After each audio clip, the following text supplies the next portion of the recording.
বন্ধুরা, আজকে একটা নতুন গল্প নিয়ে আসলাম তোমাদের মাঝে। এটা সত্য এবং বাস্তব জীবনের ঘটনা। শেষ পর্যন্ত শোনার অনুরোধ রইল। শুনলে তোমার মধু চলে আসবে। দেরি না করে চলো শুরু করা যাক। একদিন আমি আর দিদি কাজ করার সময় হঠাৎ মা এসে আমাদের সরাসরি দেখে ফেলে। তখন মা বলল, বাবা দীপেন, আমার মেয়েকে ছেড়ে দে বাবা, কয়েকদিন পর ওকে বিয়ে দেব, ওর ভবিষ্যৎটা নষ্ট করিস না। বিনিময়ে তুই যা চাইবি আমি তোকে তাই দেব। তখন আমি বললাম, কিন্তু মা, আমি যে এই কাজ ছাড়া একটা দিনও থাকতে পারি না। আমি এতটাই অভ্যস্ত হয়ে গেছি। নেশাগ্রস্ত হয়ে যাবার চেয়ে কোনো অংশে কম না। মা বলল, তুই পারবি তো, সব চাহিদাই পূরণ করে দিব। আমার মায়ের নাম সুনিতা চক্রবর্তী। তিনি 2 সন্তানের জননী। আমার নাম দীপন চক্রবর্তী। অনার্স ফার্স্ট ইয়ারে পড়ছি। বয়স 20 বছর। আর আমার বড় বোন সুরঞ্জিতা চক্রবর্তী। বয়স 23 বছর। কলকাতার একটি বেসরকারি বিশ্ববিদ্যালয়ে ফ্যাশন ডিজাইনিং পড়ছে। ভারতের পশ্চিমবঙ্গের রাজধানী শহর কলকাতা থেকে একটু দূরে হুগলিতে আমরা বসবাস করি। কিন্তু আমাদের বাসায় আমাদের খুব কমই থাকা হয়। মায়ের ব্যবসা জনিত কারণে অধিকাংশ সময় কলকাতায় থাকা হয়। আমার মা একজন ডিভোর্সি নারী। প্রেমের বিয়ে হলেও আজ থেকে 15 বছর আগে আমার বাবা মায়ের ডিভোর্স হয়ে যায়। এর পেছনে আমার বাবার দোষ বেশি ছিল। তিনি 1997 সাল থেকে আমেরিকা থাকেন। বাবা বিদেশ যাবার পর থেকে আমাদের খোঁজ খবর নেওয়া বন্ধ করে দেন। পরে আমরা জানতে পারি বাবা আমেরিকায় ভারতীয় একজন নারীকে বিয়ে করে নতুন সংসার গড়েছেন। বাবা মায়ের ডিভোর্স হওয়ার পর মা আমাদের 2 ভাই বোনকে নিয়ে খুবই মানসিকভাবে ভেঙে পড়েন। প্রেম করে বিয়ে করার কারণে নানা বাড়ির দিক থেকেও মায়ের সম্পর্ক নষ্ট হয়ে যায়। এমন অবস্থায় সামাজিক ও আর্থিকভাবে নিজের একটা শক্ত অবস্থান গড়ে তোলা আমার মায়ের জন্য বিশাল কঠিন হয়ে দাঁড়ায়। ঠিক এরকম অবস্থায় মায়ের পাশে এসে দাঁড়ায় আমার মায়ের আপন জেঠাত ভাই। শুনেছি আমার মায়ের সেই জেঠাত ভাই ছোটবেলা থেকেই মাকে খুবই পছন্দ করত। কিন্তু হিন্দু সমাজে জেঠাতো ভাই বোনদের মধ্যে বিবাহ দেওয়া না হয় বিশ্বাসটা রাগিনী। যাই হোক, মায়ের সেই জেঠাত ভাই কলকাতার একজন প্রভাবশালী রাজনৈতিক ব্যক্তি। তিনি আমার মা বাবার ডিভোর্সের পর ওই হেল্পলেস অবস্থায় আমার মাকে ব্যবসা দাঁড় করাতে সাহায্য করেছিলেন এবং আজও মায়ের উপর বটবৃক্ষ মতো ছায়া দিয়ে যাচ্ছেন। বলে রাখি, এখন মায়ের কলকাতা শহরে মোট 3টি বিউটি পার্লার আছে, একটি বুটিক হাউস আছে আর পাশাপাশি একটা ট্যুরিজম এজেন্সি আছে। অন্য ব্যবসাগুলোতে মায়ের এতটা শ্রম দিতে হয় না, কিন্তু ট্যুরিজম এজেন্সির ব্যাপারে মাকে সব সময় অ্যাক্টিভ থাকতে হয়। আর মায়ের ট্যুরিজম এজেন্সির বিশেষত্ব হলো এখানে হাতে গোনা কয়েকজন দেশি এলিট কারেন্ট আছে, আর বাকি কাউন্টের বেশিরভাগই বিদেশি ট্যুরিস্ট গাইড হিসাবে আসে। এতক্ষণ তো আমি আমার মা ও পরিবারের গল্প শোনালাম যাতে পাথর গল্পের প্রেক্ষাপটগুলো ভালোভাবে বুঝতে পারেন। এখন আসি আমার মায়ের নিজের কথায়। আমার মা সুনিতা রানী 43 বছর বয়সী একজন মডার্ন মহিলা। পা মাথা পর্যন্ত সাদা, 5 ফিট 5 ইঞ্চি লম্বা, দেহের ভাঁজে ভাঁজে বেশ চর্বি জমে গেছে। আগেই বলেছি আমার মা যথেষ্ট মডার্ন মহিলা। চুলগুলো ফিট পর্যন্ত কাটা এবং সোনালি রং করা। বাসায় শুধু হাত কাটা পাতলা সুতি কাপড়ের ম্যাক্সি পরেন সবসময়, যার কারণে সবই আবছা আঁচ করা যায়। মায়ের ট্যুরিস্ট গাইড হিসাবে যারা আসে তাদের অনেকেই ঘুরতে এসে নারী ডিমান্ড করে। সত্যি কথা বলতে মা নিজেই সেই কাজটা করেন। অল্প পরিশ্রমে ভালো অর্থ আর একেবারে টপ প্রাইভেসি মেইনটেইন করে আমার মা এখন আমার বাবার চেয়েও অনেক ধনী। বলা যায় মায়ের ডিভোর্স প্রাপ্ত হবার পর একটা জিপ চেপে গেছিল যে করেই হোক আমার বাবার চেয়ে বেশি টাকা পয়সা ইনকাম করবে। আর তারই বাস্তবায়নে সমস্ত ব্যবসা, parlour, boutique house, top service. আমি আর আমার বোন সবাই জানি, কিন্তু আমরা কখনোই মায়ের এসব কাজের জন্য কিছু বলতে পারিনি। কারণ আজ আমরা যে লাইফস্টাইল লিড করছি তা সবই সম্ভব হয়েছে আমার মা সুমিতা চক্রবর্তীর কারণে। আমি একদিন মায়ের শাড়ি পরার সময় দেখতে পাই। সেই থেকে আমার কল্পনার রানী আমার মা সুমিতা চক্রবর্তী। মা যখন হাতে তখন ঢেউ খেলানো রূপ ধারণ করে থাকে। আর মায়ের আরেকটা ভালো অভ্যাস হলো, উনি সবসময় পরিষ্কার পরিচ্ছন্ন থাকেন। ওই ব্যবসাতে মায়ের পদার্পণ প্রায় 10 বছর হচ্ছে। আমি গত 7-8 বছর হলো জানতে পারলেও আমার দিদির সবই জানত। যখন আমার মা 45 দিনের জন্য বাড়ির বাইরে ট্যুরে যেত কুটুরির গাইড হিসেবে, তখন আমার দিদিকে সব জানিয়ে যেত, যেন কোনো সমস্যা না হয় আর নিজেদের মধ্যে ভুল বোঝাবুঝি না হয়। যাই হোক, এভাবেই চলছিল সবকিছু। গত 2023 সালে একদিন বিকালে আমার এক ক্লাস ফ্রেন্ড অর্ণব ঘোষ আমাকে জরুরিভাবে কলকাতার একটা নামকরা রেস্টুরেন্টে ডেকে পাঠাল। আমিও কারণ জিজ্ঞেস করাতে বলল, এলেই বুঝতে পারবেন। আমি ওর কথা মতো ওর দেওয়া ঠিকানাতে পৌঁছে গেলাম। তারপর সে আমাকে একটা কর্পোরেট পার্টির অনুষ্ঠানে নিয়ে গেল। তারপর আমি যা দেখলাম তা দেখার জন্য আমি মোটেও প্রস্তুত ছিলাম না। আমি দেখলাম আমার মা সেখানে দুজন বিদেশির সাথে অত্যন্ত নিবিড়ভাবে আড্ডা দিচ্ছে। আড্ডার ফাঁকে তারা লাল পানীয় খাচ্ছে। এর মধ্যে একজন 34-35 বয়স, অবশ্যই মায়ের চেয়ে বয়সে ছোট, আড্ডার ফাঁকে আমার মায়ের সাথে হাতের কাজ করছে। বিশ্বাসটা আমার বন্ধু আরও 1 ঘন্টা আগে থেকে দূর থেকে তাদের ফলো করছে এবং এই জন্যই আমাকে ডেকেছে। আমি বন্ধুর চোখের দিকে তাকাতে পারছিলাম না। লজ্জায় এমন অবস্থায় অর্ণব আমাকে স্বাভাবিক করবার জন্য বলল, এ সমস্ত বিষয় দেখে দুঃখ পাওয়ার কিছু নেই বন্ধু, এখন দুনিয়াটা এরকম, তাই দেখে সহ্য করতে পারলে মজা নিতে চেষ্টা করে, আর নইলে চল এখান থেকে আমরা চলে যাই। বন্ধুর কথায় আমি কেমন যেন একটা আভাস পেলাম। যেহেতু আমি আগে থেকেই মায়ের প্রতি একটু পাগল ছিলাম, তাই নীরবে দাঁড়িয়ে একটা অরেঞ্জ জুস খেতে খেতে দেখতে থাকলাম। আমার নীরবতা দেখে অর্ণব বলে উঠল, তুই এখন নিশ্চয়ই আমার সামনে ভীষণ লজ্জা পাচ্ছিস, কিন্তু আমিও এত ভালো মানুষ না। আমিও আমার মাকে এভাবে সুযোগ পেলেই দেখি। আর আমি প্রশ্ন করলাম, আর কি? অর্ণব উত্তর দিল, হাত দিয়ে নিজেকে শান্ত করি। এবার আমি একটু ভয় পেয়ে স্বীকার করলাম, আমিও তোর মতো এরকম কিছু করি, আরও 6 বছর আগে থেকে। অর্ণব বলল, তাহলে তুই লজ্জা কেন পাচ্ছিস? উপভোগ করতে চেষ্টা কর। আর এই জন্যই তো তোকে এখানে আনলাম। যাই হোক, সেদিন সন্ধ্যা পর্যন্ত থেকে আমি আর অর্ণব রেস্টুরেন্টের ওয়াশরুমে হাতের কাজ সেরে ফেললাম। আর এভাবেই অর্ণবের কাছে আমার সব গোপনীয়তা ভেঙে গেল।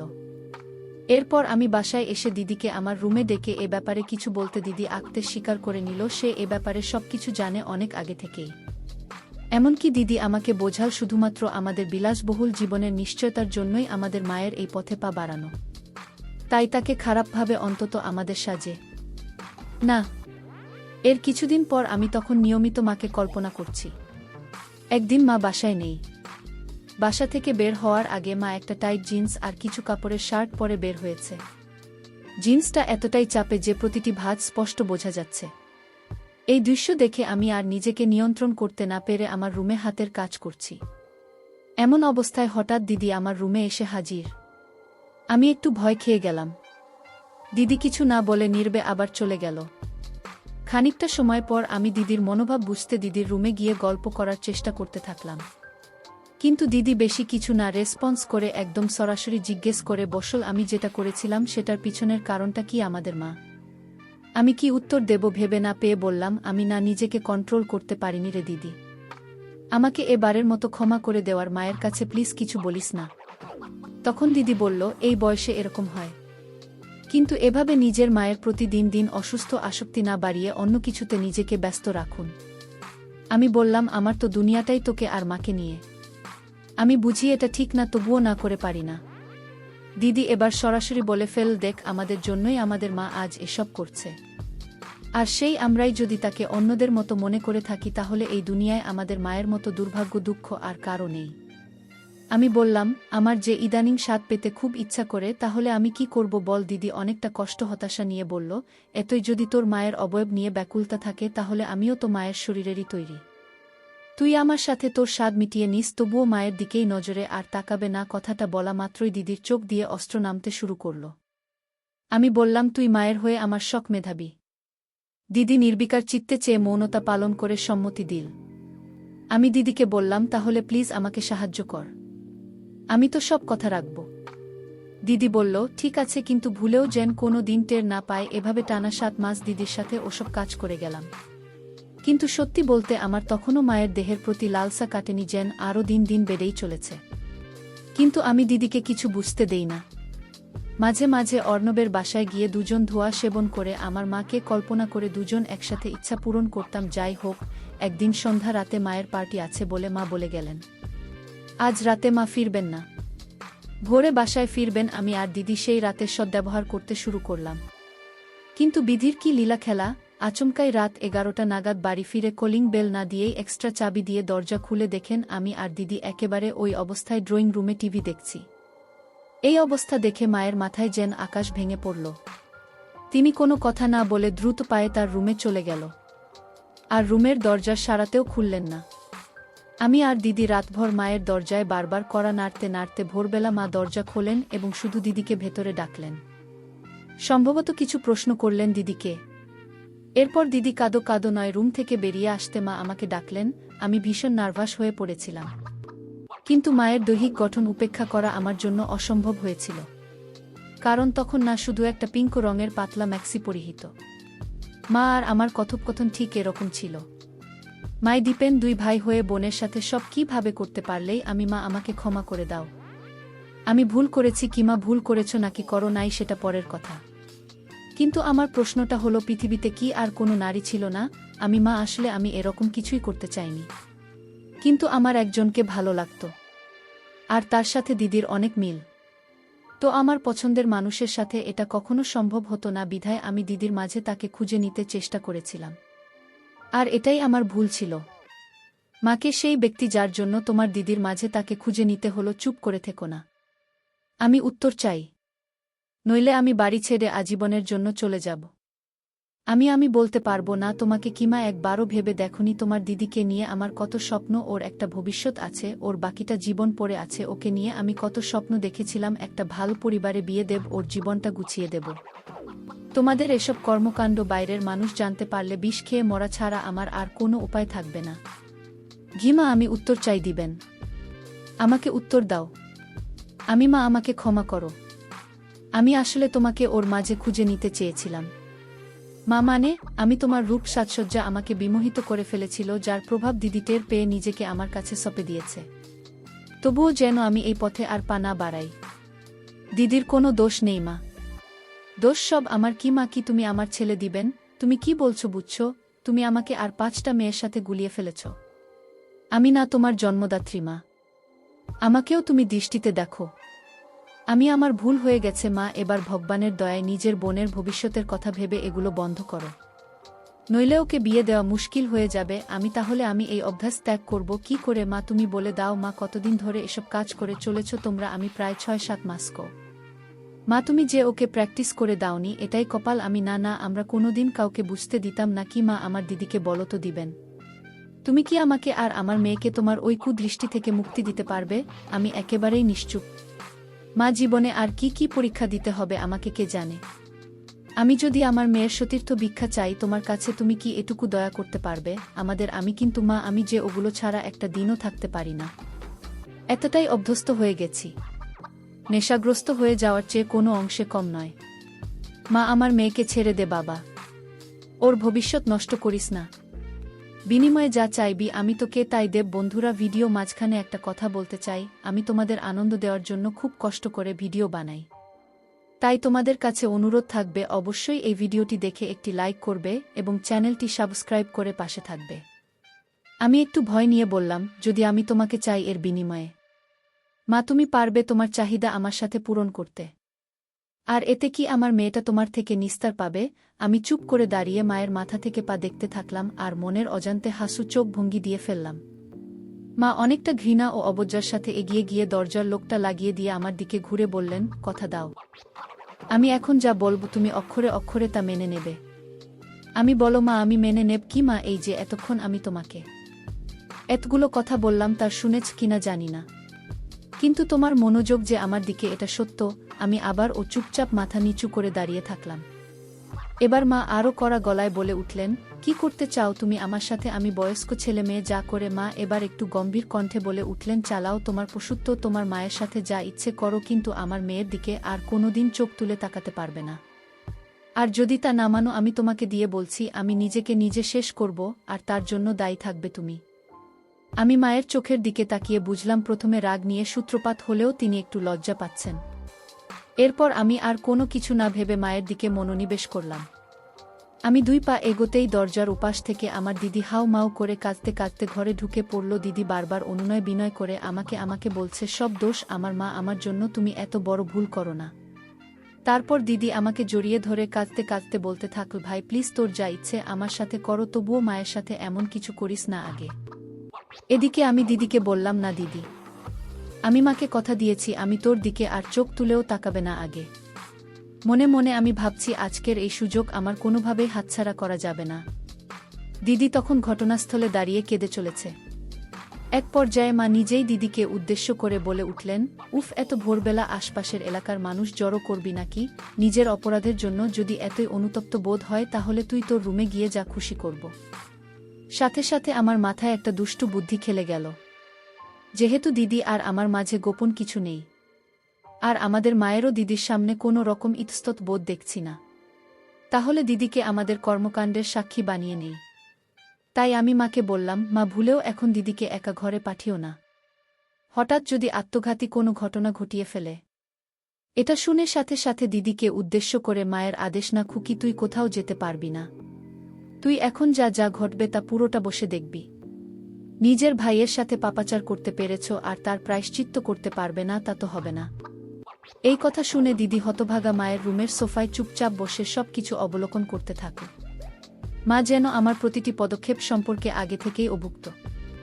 আমি দিদির দিকে তাকিয়ে দেখলাম দিদি প্রথমে কান্নাকাটি করলেও এখন বোধহয় অনুভূতি নেওয়া শুরু করেছে। দিদিকে বললাম, দিদি, আর যদি আমি এখানে পুরোটা সম্পূর্ণ করি তোর কোনো আপত্তি আছে? দিদি মাথা নাড়িয়ে কিনা সূচক উত্তর দিল। কিন্তু আমি বুঝতে পারছি আমাদের কর্মকাণ্ড দেখে দিদির খুব ইচ্ছে জেগেছে। তাই আমি লজ্জাশ্রম ত্যাগ করে মায়ের কাছে বিশ্বাসটা উপস্থাপন করলাম। এভাবে যে দেখো মা, তুমিও একজন নারী দিদি ও আরেকজন নারী। আমাদের কর্মকাণ্ডের ফলে দিদির ভেতরেও তো কোনো সুপ্ত ইচ্ছা জাগতে পারে।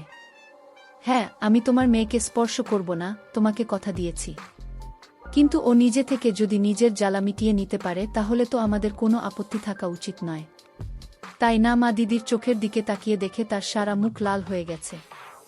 তাই মা দিদিকে উদ্দেশ্য করে বললেন, কেউ যদি নিজের ব্যাপার নিজেকে প্রকাশ না করে তবে তাতে কি আমাদের দায়? মানে মা দিদিকে পরোক্ষ অনুমতি দিলেন।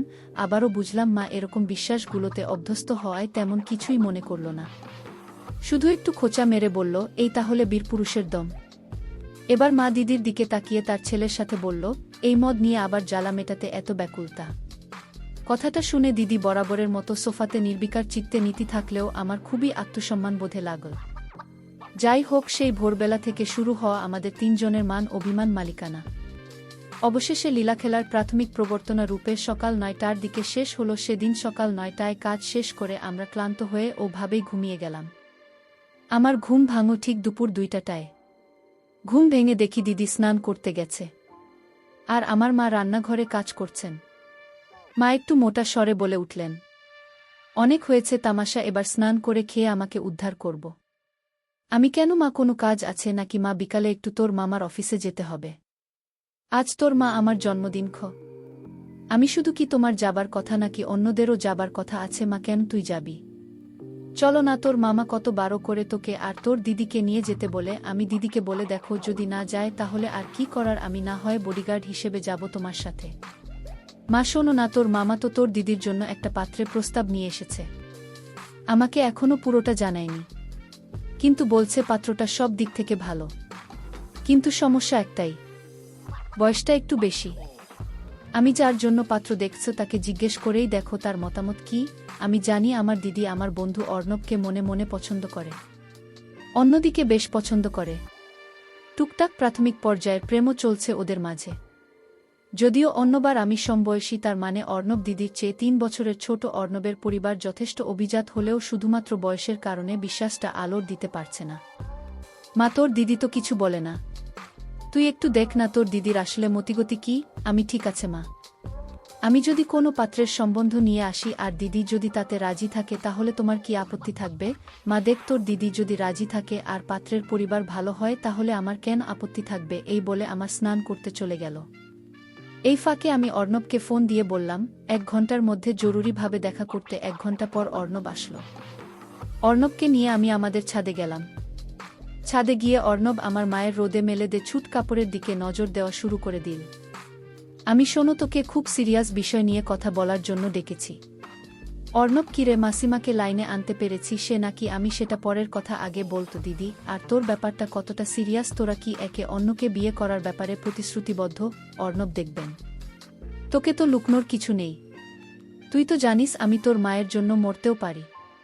সম্ভব হলে তোর বোনকে আর তোর মাকে একসাথে বিয়ে করতাম আমি। তুই যদি তোর বাসায় আজকালের মধ্যে ম্যানেজ করে আমার বোনকে বিয়ে করতে পারিস তাহলে আমি তোকে কথা দিচ্ছি, আমার ঘরের সব তোর সামনে খুলে দেওয়ার দায়িত্ব আমার ও অর্ণব। সব মানে মাসিমাও আমি ধরে নেই, তাই তবে ধৈর্য রাখতে হবে। অর্ণব, তুই তো জানিস আমার বাড়িতে আমার বাবা ছাড়া কেউই নেই।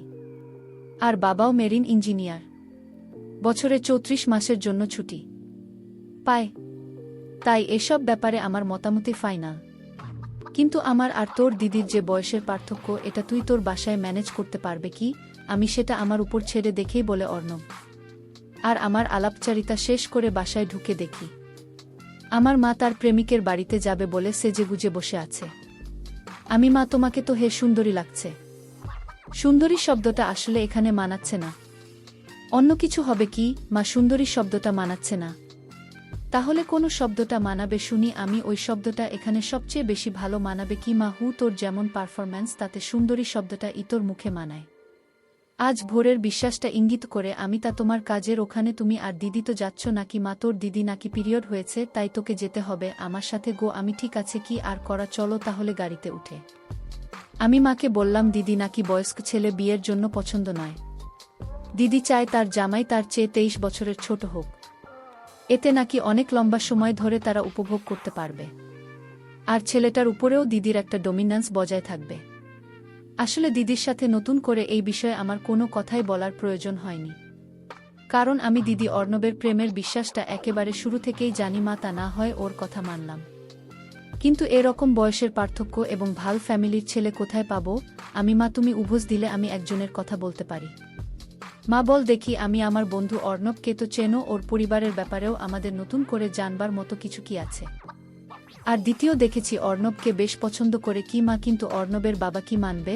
আমি, তোমার দিক থেকে কোনো আপত্তি না থাকলে আমি বিষয়টা নিয়ে সিরিয়াসলি খোঁজ নিয়ে দেখতে পারি। এরপর কেটে গেল 1 মাস। সেই 1 মাসে আমার মা সুমিতা চক্রবর্তী মাত্র 7 দিন বাড়িতে ছিল। বাকি দিনগুলো 2 জন জাপানি ক্লায়েন্টের সাথে কাটিয়ে বেশ ভালো টাকা কামিয়েছেন। আজ অর্ণব দিদির বিয়ে হলো। দুজনেই বেশ খুশি। অন্য একটু বেশি খুশি যেটা আমি শুধু জানি, আজ দিদিমার অর্ণবের ফুলশয্যার রাত। এই সুযোগে আমিও মায়ের কাছে দাবি করেছি, দেখো মা, আমি আমার কথা রেখেছি। তোমার মেয়ের বিয়ের চিন্তাও তোমার আর নেই। এবার আমাকে তোমার সবটুকু মধু খেতে দিতে হবে গোমা। তাই বলে মেয়ের ফুলশয্যার রাতেই মা ছেলের ফুলশয্যা হবে। জামাই বাবা যদি কিছু টের পেয়ে যায়, আমি, ওরা ওদের কাজ নিয়ে মশগুল থাকবে নাকি তোমার আমার ঘরে আড়ি পেতে বসে থাকবে? মা, আচ্ছা ঠিক আছে, রাতে তুই আমার ঘরে ঘুমাবে তাহলে। আমি, শুধু এটুকু তো হবে না। তুমি তোমার কাণ্ডের জন্য যেভাবে সাজসজ্জা করো, আজ তুমি আমার জন্য একইভাবে প্রস্তুত হয়ে থাকবে। এটা তোমাকে মানতেই হবে কি না? হায় ভগবান! আচ্ছা, যা মানলাম, মহারাজের আর্জি। এবার খুশি তো? হঠাৎ রাত 2টার সময় পাশের রুম থেকে এখন দিদি ফোন দিল। ভাবতে ভাবতে আমরা নিজেদের কিছুটা সামলে নিলাম। তারপর ফোন কল ব্যাক করতেই আরেক কাহিনীর সূত্রপাত। ফোনের ও পাশ থেকে দিদির কান্না শুনে বুঝলাম কিছু একটা ঘটেছে। আমরা রুম থেকে বেরিয়ে দিদির রুমের সামনে যেতেই দেখি দিদি দরজায় দাঁড়িয়ে কাঁদছে। তারপর দিদি কাঁদতে কাঁদতে মায়ের কাছে রক্তে তার স্বামীর সাথে কথা বলতে রুমে যেতে বলল। মা ওই অবস্থাতেই অর্ণবের কাছে গিয়ে কি ব্যাপার, কি হয়েছে টাইপ কিছু প্রশ্ন করতেই অর্ণব আমাকে ডাক দিল। আমি রুমে ঢুকতেই অর্ণব রুমের দরজাটা লাগিয়ে দিল। তারপর আমাকে সামনে রেখে অর্ণব তার পুরো মনোবাসনা মায়ের কাছে খুলে বলল। সাথে এটাও বলে দিল, দেখুন মা, আপনার ছেলে আমার সবচেয়ে প্রিয় বন্ধু। আর তাই ওকে আমি সবকিছুই শেয়ার করি, ঠিক যেন আমার সবকিছু শেয়ার করে। আপনি যেন ভাববেন না আপনার ছেলের সামনে আপনি মুখ দেখাবেন কি করে। এরপর মা 2 মিনিট শান্ত থেকে আমাকে থমথমে গলায় বললেন, দীপেন, রুমের দরজাটা লাগিয়ে তোর দিদির সাথে বসে কথা বল। আমি 30 মিনিট পর আসছি। আমি ওর সাথে সাথে রুম থেকে বের হয়ে মৃদু হাসি দিয়ে মনে মনে বললাম, সাবাস অর্ণব। এরপর আমি দিদির সাথে বসে আড্ডা দিচ্ছি আর লাল পানি খাচ্ছি। দিদি বিয়ের আগে থেকেই জানত অর্ণব কি চায়, তাই অর্ণবের প্ল্যান অনুযায়ী মিথ্যে অভিনয় করে এভাবে অর্ণবকেও মায়ের নিতে সাহায্য করে দিল। 1.5 ঘন্টা পর মা দিদির বাসর ঘর থেকে নিজের ঘরের বাথরুমে চলে গেল স্নান করতে। প্রিয় বন্ধুরা, আজকের গল্পটা এখানেই শেষ করলাম। ভালো লাগলে চ্যানেলটি সাবস্ক্রাইব করে পাশে থাকবে।